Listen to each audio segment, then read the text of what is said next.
Guys, it's November 19th, 2025, and this is your pre-market prep, which is awesome. Totally excited.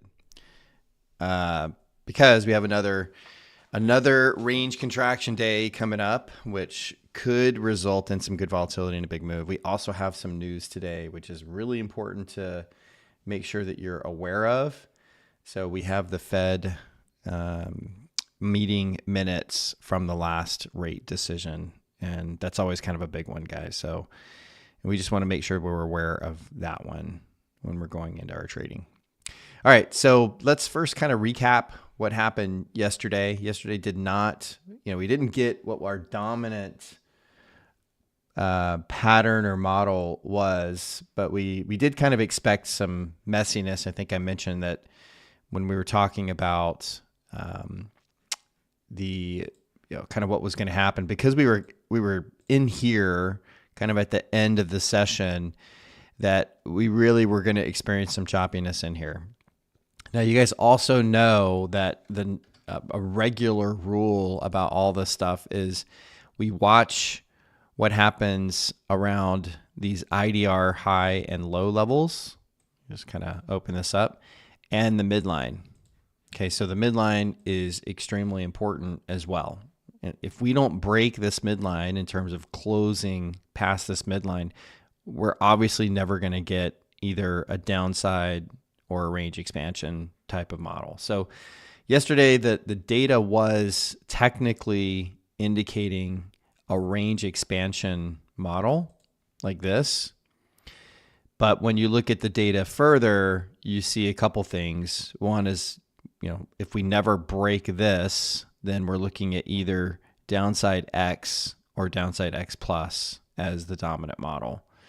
We also had a lot of, when you take off the day of the week, we also had really, really mixed data. So yesterday was just, as I mentioned, it just was going to be a little bit messy. And that's kind of, we didn't really get messiness so much as we got, maybe a little bit messiness going in here, a little bit of a fake move up, big move down, but no follow through. We didn't really get the follow through, and it came back up again. So that's kind of how the day went. If we look at our data from yesterday, let me just kind of jump in here and take a look at our data from yesterday. Here we go. So our data was very much mixed.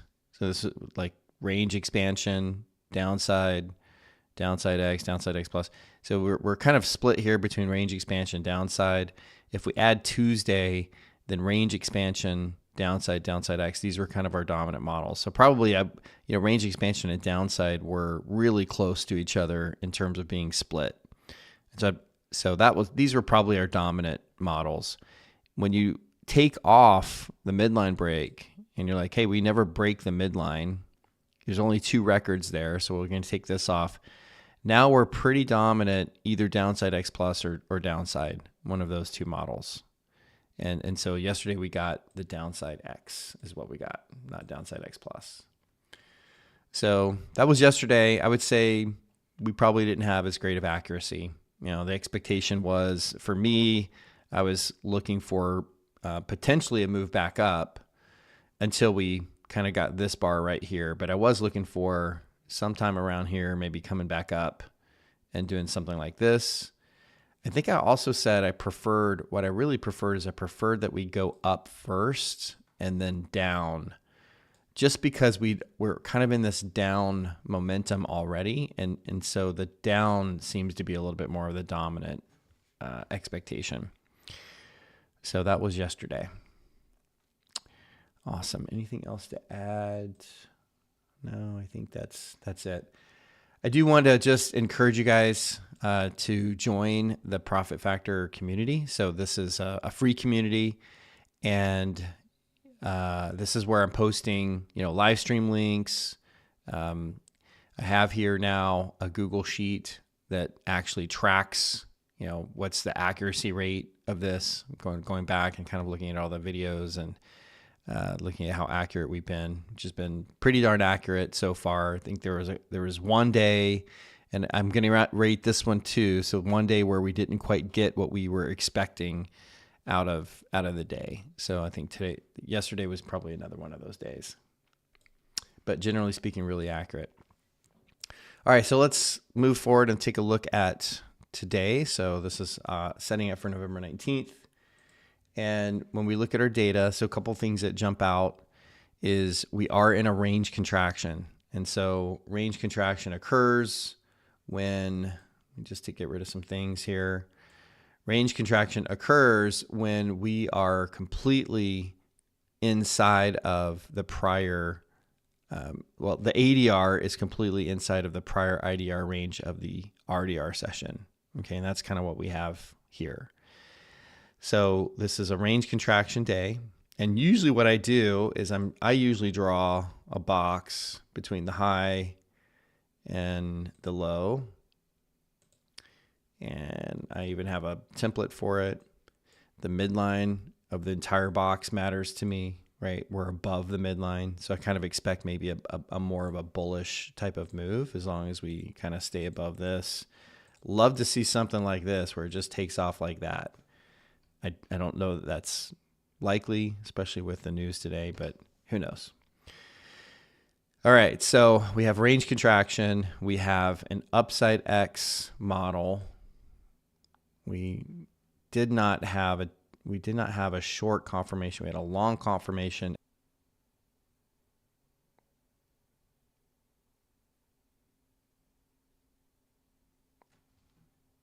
Sorry, I'm getting a message that my OBS studio is disconnecting. Hang on.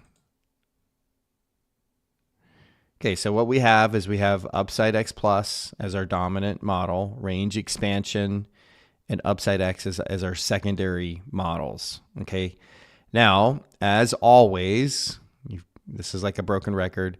Well, actually, let's add the contraction in the correct day of the week. So let's just kind of make sure everything's right. Okay, so that changes things a little bit. So first of all, the fact that it's Wednesday, we now have a more dominant upside X plus range expansion. If we get all our records in here, still upside X plus range expansion. Okay, so those are our dominant models. Let's add in the range contraction, very oriented toward upside X plus at this point. 9 records, not so many. So let's just take a look if we do that. Still the same. So upside X plus, I would say, is our dominant model. We want to watch the IDR breaching. If the IDR breaches, it's still upside X plus, but it starts to get, a little bit more possible of an upside or a range expansion type model. So we are expecting a bit more of an upside X plus, which is going to look something more like this here. So let's get over here. It's going to look something more like this. That's our upside X plus. Boom. So that is kind of what I'm looking for. Obviously, I'm going to watch whether or not we break this IDR high.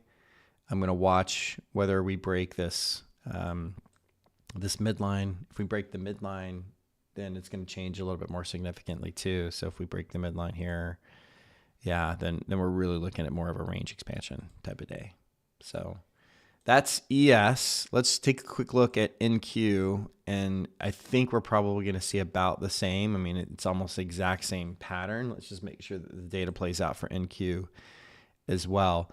The difference with NQ, it looks like, nope, still everything's the same. Okay, so let's take a look at NQ.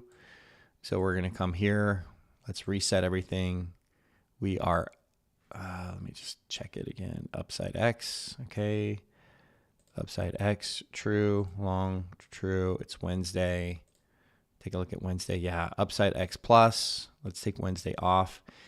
It little more oriented toward possible range expansion day. Like not much of a difference between those two. Open location above, that makes a difference for sure. Come here to Wednesday. So yeah, again, upside X plus is kind of what we're expecting here. So as I've said in the past, range expansion days or range contraction days tend to kind of muck with the data a bit more. And so we just kind of want to keep an eye on what happens, but we are expecting more of an upside X plus type model in Q as well. So that's what I'm going to plan for and prepare for, unless we start kind of coming back into this IDR range, and then I got to shift my plan. So that's what we're looking at. All right, guys, have an amazing day. Have a great trading session and go make